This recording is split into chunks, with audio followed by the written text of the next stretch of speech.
Welcome to Not Milk Never Milk. Subscribe if you're lactose intolerant. You start by verifying the network adapter and addressing.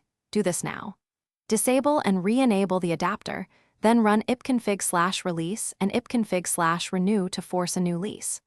Once done, make sure you note the gateway IP and current DNS entries so you can revert changes if needed.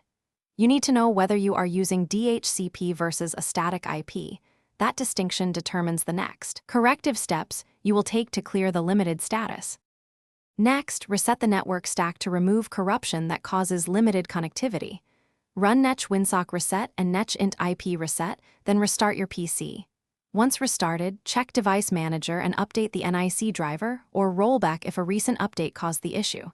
After you reboot again, temporarily set DNS to 8, 8, 8, 8 and 8, 8, 4, 4 to rule out DNS failures. If packets flow but names don't resolve, DNS was the culprit. Otherwise, continue diagnosing the link layer. Finish by verifying end-to-end connectivity. Ping the gateway, then ping 8, 8, 8, 8, and finally ping Google.com to confirm DNS resolution.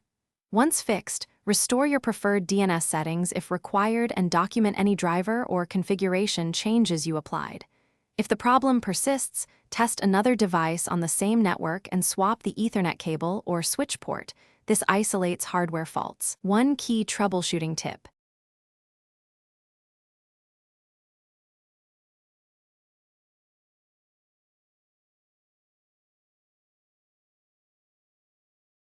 Thanks for watching. If this was helpful, leave a like and consider subscribing. See you next time.